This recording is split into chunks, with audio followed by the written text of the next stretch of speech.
नमस्कार मित्रों। दिल्ली, एनसीआर और उत्तर भारत का एक बड़ा हिस्सा प्रदूषण की आपदा से जूझ रहा है और एक-एक सांस के लिए जूझता यहाँ का नागरिक इस घुटन को अपने जीवन का हिस्सा मान चुका है। कितनी बेबसी और मजबूरी है वहाँ रहने वाले लोगों की। और ये देखिए कि वहाँ जो प्रदूषण का स्तर है, जो AQI है, एयर क्वालिटी इंडेक्स, वो 450 से ऊपर चला गया है। यह गंभीर और खतरनाक सीमा होती है, ऐसा जानकार लोग, वैज्ञानिक बताते हैं। एक अध्ययन के अनुसार, जो एक स्टडी आई है उसके अनुसार, दिल्ली और इसके आसपास के लोगों को जिस तरह का प्रदूषण झेल रहे हैं, उससे उनकी औसत उम्र में 8 से 9 वर्ष की कमी आ जाएगी लगातार प्रदूषण झेलते हुए। अब हम बात करते हैं इसका समाधान क्यों नहीं हो रहा है। अब देखिए, आज से नहीं है ये, लगभग मुझे लगता है 15-20 सालों से इस तरह की बातें सुनते आया हूँ मैं तो, और उससे पहले भी होगा ये। एक तो ये है कि दिल्ली के दिल या दिल्ली, पुराने दिल्ली में अंदर, शहर के अंदर ही बड़े-बड़े छोटे-छोटे ऐसे उद्योग हैं जो प्रदूषण फैलाते हैं। और चूंकि ये बहुत बड़े वोट बैंक का हिस्सा है, इसलिए इन पे कार्रवाई नहीं होती। कई बार शीला दीक्षित जब मुख्यमंत्री हुआ करती थी दिल्ली की, इनको हटाने के प्रयास हुए, कोर्ट के आदेश हुए, कई बार हटाने की कोशिशें हुई, कुछ को हटाया भी हुआ, लेकिन पूरी तरह से इसका निदान हुआ नहीं है, समाधान नहीं हुआ है। शीला दीक्षित के बाद केजरीवाल आए। केजरीवाल भी इसी प्रदूषण विरोध के मुद्दे को भुना करके आए थे, लेकिन वो भी कुछ ज़्यादा कर नहीं पाए। उनका अधिकतर समय जो है वो केंद्र सरकार से लड़ने में निकल गया। 10 साल में से कुछ फर्क नहीं पड़ा। अब रेखा गुप्ता जी आई हैं तो वो कह रही कभी तो मुझे 20-25 महीने हुए हैं। भाई 20-25 महीने भी नहीं हुए हैं, पुरानी सरकारों से हिसाब पूछिए। 10-10 साल, 15-15 साल यहाँ काम करके गई, उन्होंने क्यों नहीं किया। हम करेंगे आने वाले समय, वादा जरूर करते हैं करेंगे, लेकिन होता नहीं है। अब देखिए, इस प्रदूषण को हटाने के लिए क्या करना होगा। चीन की तरह तानाशाही तो ला नहीं सकते हम, लोकतंत्र है और लोकतंत्र में सब मिल बैठ के ही करेंगे तो होगा। और मिल बैठ के करने में यह है कि हमारी जो सरकारें हैं, चाहे किसी एक ही पार्टी की सरकार हो गई। अब तो दिल्ली में भाजपा है, हरियाणा में भाजपा है और उत्तर प्रदेश में भाजपा है। इन तीनों एरिया को मिला करके ही प्रदूषण वाला जो पेच है पूरा एरिया जो है, हरियाणा और उत्तर प्रदेश और दिल्ली के जहाँ एरिया हैं जहाँ पराली जलाते हैं इस सीजन में, नवंबर के बाद। पराली उसको कहते हैं कि जो शेष भाग बचता है धान वगैरह की खेती के बाद, उसको काटने के बजाय, रिपर से काटने के बजाय वो खेत में जला देते हैं। और जो जलाते हैं तो लाखों सैकड़ों किसान एक साथ जलाते हैं, तो धुआं जो पूरा इकट्ठा होकर दिल्ली के ऊपर छा जाता है। तो वो एक कारण पराली भी है, और एक दूसरा है जो औद्योगिक प्रदूषण है, और तीसरा है जो वाहनों का प्रदूषण है। 2 करोड़ की जनसंख्या है तो 2.5 करोड़ की दिल्ली में, और इतने ही वाहन होंगे, और वाहन भी अपने कम नहीं पड़ते हैं जो प्रदूषण फैलाते हैं। तो इन तीनों चीज़ों पर नियंत्रण करने के लिए सरकारें हैं, केंद्र सरकार भी बैठी हुई है वहाँ, और 3 राज्यों में अपनी अपनी सरकारें हैं। लेकिन कानूनों का पालन कठोरता के साथ, निरंतरता के साथ नहीं होता है। थोड़ा बहुत दिन का जो शोबाजी हो जाती है, लेकिन वो फिर कह देते हैं कि ठीक है, ये वाली गाड़ियाँ बाहर कर देंगे, इसमें कि लोग विरोध करते हैं तो फिर ढील मिल जाती है इसके अंदर। ये चलता रहा और चल ही रहा लगातार। अब देखिए, प्रदूषण फैलाने में कारपोरेट, ये पराली तो एक किसान वाला अंश हो गया, तो ये तो बहुत बड़ा वोट बैंक है। इसको तो, इससे तो शायद मुझे नहीं लगता कोई सरकार या कोई लोकतंत्र निपट पाए, लेकिन औद्योगिक प्रदूषण से जरूर निपटा जा सकता है। उसमें भी इच्छा शक्ति, दृढ़ इच्छा शक्ति चाहिए राजनीतिक रूप से, कि आप उद्योगों पर नकेल कसें कैसे। आपके पास क्या है कि सेंट्रल पॉल्यूशन बोर्ड है, स्टेट का हर अपना अपना पॉल्यूशन बोर्ड बना रखा है।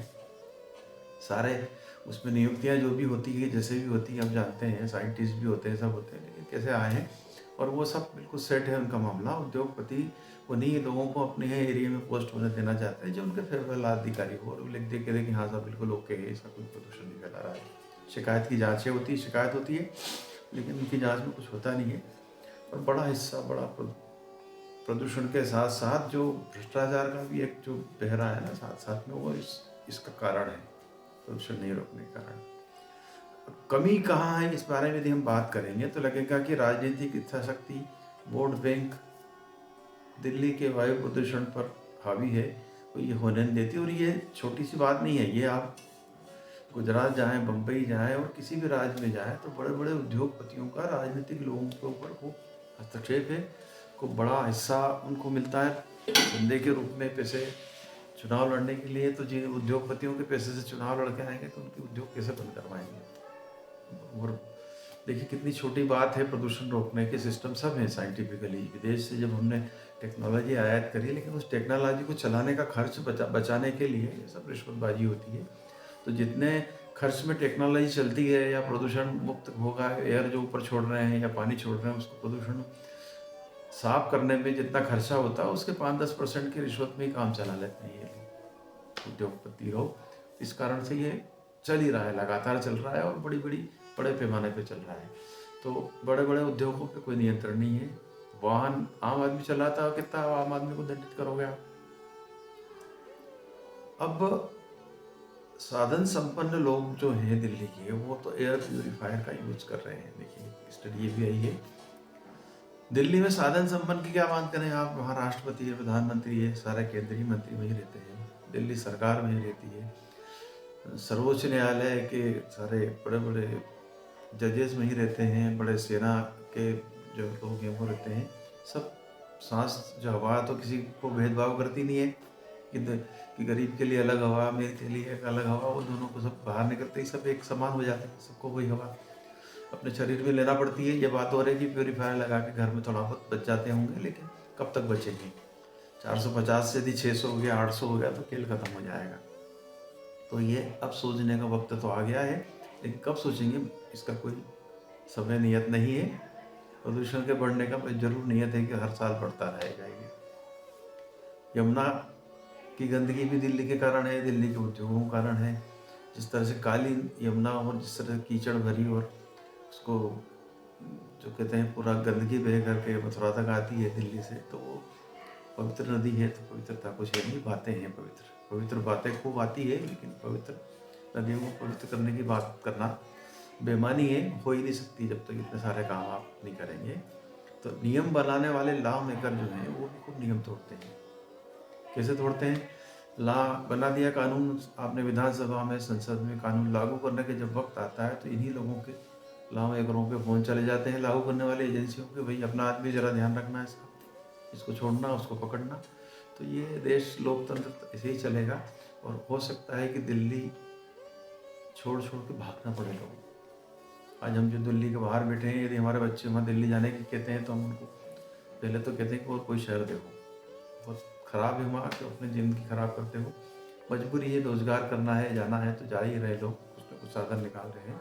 लेकिन इसके लिए दृढ़ता चाहिए और दृढ़ता केवल चीन ने अपनाई है। बीजिंग जो इसी तरह का शहर था वो आज प्रदूषण मुक्त हो गया है। तो एक बार दुश्मन से भी सीखने की ज़रूरत है। ज़रा स्टडी कर ले वहाँ जाके लोग हमारे हुक्मरान कि कैसे दिल्ली को बचाएं, और बाकी दिल्ली को बचाने के बाद अन्य शहरों को, कलकत्ता और मुंबई आदि, भुवनेश्वर हुए या ऐसे इंदौर हुए, इनको बचाने के लिए क्या कर सकते हैं, इस पर विचार करना होगा। अन्यथा ये पहेली बनकर रहेगा सारा प्रदूषण, कभी इसकी पहेली हल नहीं होगी। आज बस इतना ही, नमस्कार।